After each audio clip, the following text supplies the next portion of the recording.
চলে এসেছি ভাইজ্যাক ট্যুরের দ্বিতীয় পর্বের ভিডিও নিয়ে।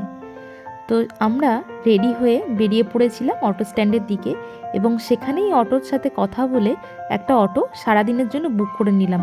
কোথায় কোথায় ঘুরবো আগেই সব কিছু ডিটেলস বলে নিলাম এবং ভাড়াটা ঠিক করে নিলাম। প্রথমেই আমরা চলে গিয়েছিলাম এয়ারক্রাফট মিউজিয়ামে। সামনেই ছিল টিকিট কাউন্টার। টিকিট কাউন্টারের দিকে এগিয়ে গেলাম টিকিট কাটার জন্য। এখানে অ্যাডাল্টদের পার হেড টিকিট ছিল 70 করে আর চিলড্রেনদের জন্য ছিল 40 করে। এয়ারক্রাফট মিউজিয়ামের ঠিক অপোজিটেই ছিল সাবমেরিন মিউজিয়াম। দুটোর যদি টিকিট একসাথে কাটা হয় তাহলে টোটাল পড়বে 100 টাকা।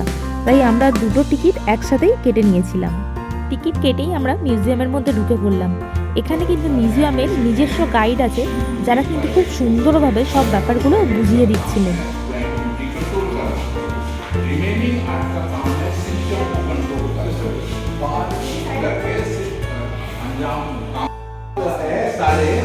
वो हमको लेना है, वो एक बार में 20 10-15 लोग कर सकते हैं न्यूक्लियर बम और उतने कंट्री पे गिरा सकते हैं, किसी के रेंज में आता नहीं है।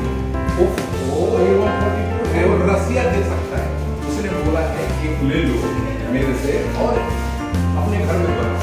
जैसे सुखोई को बोलता है कि हमारे कुछ इंजीनियर साइंटिस्ट आप ले लो अपने घर में बनाओ।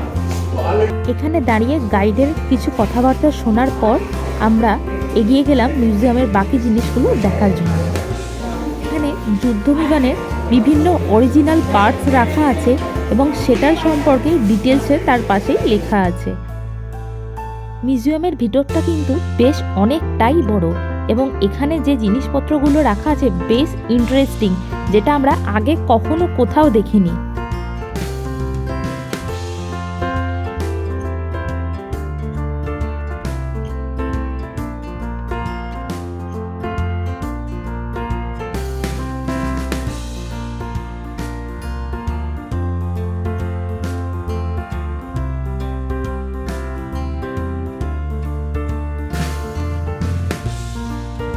মিউজিয়ামের পুরোটা খুব ভালোভাবে ঘোরার পর আমরা বাইরে বেরিয়ে এলাম এবং বাইরে একটা বিশাল আকারে যুদ্ধ বিমান রাখা আছে, যেটা হচ্ছে ভারতের প্রথম যুদ্ধ বিমান, যেটা এখন মিউজিয়ামের মধ্যে রাখা আছে।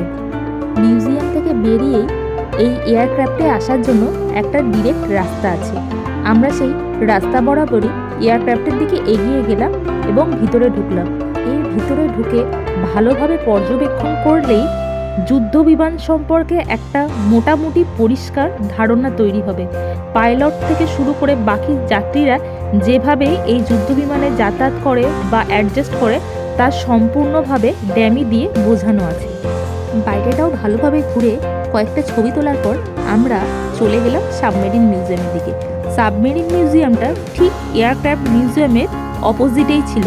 টিকিটটা আমরা আগেই কেটে রেখেছিলাম একসাথে, তাই এখানে আলাদা করে টিকিট কাটার কোনো প্রয়োজন হয়নি আমাদের। প্রচণ্ড রোদ্দুর ছিল সেদিন আর বাতাসের হিউমিডিটিও প্রচণ্ড ছিল। টিকিট দেখিয়ে আমরা ধীরে ধীরে ঢুকে গেলাম মিউজিয়ামের মধ্যে। এখানে সম্পূর্ণভাবে ফটোগ্রাফি এবং ভিডিওগ্রাফি রেস্ট্রিক্টেড ছিল, তাই ভিতরের কোনো ভিডিও আমি নিতে পারিনি। এই জায়গাটা থেকে সমুদ্রের ভিউটা জাস্ট অসাধারণ লাগছিল। অনেকক্ষণ ঘোরাঘুরির ফলে পেটে ছুঁচো ডন মারছিল, তাই বেশি দেরি না করে গুগল সার্চ করে আমরা চলে গেলাম প্যারাডাইজে। সেখানে বসে মেনু কার্ড দেখে এদিক ওদিক অনেক চিন্তাভাবনা করে শেষে ঠিক করলাম বিরিয়ানি খাবার। তো বিরিয়ানির সাথে যে সাম্বার আর রায়তা দেবে এটা কিন্তু আমরা কোনোভাবেই এক্সপেক্ট করিনি।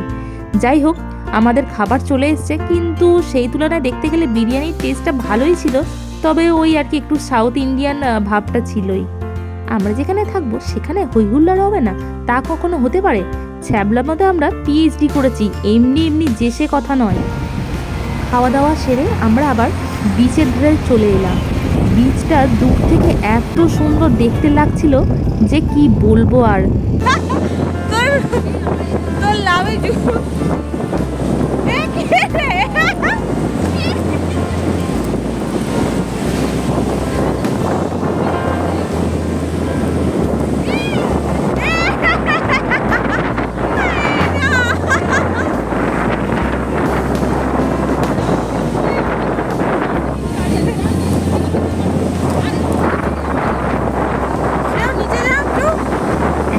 বিচের উপর আর বেশিক্ষণ থাকা যাচ্ছিল না।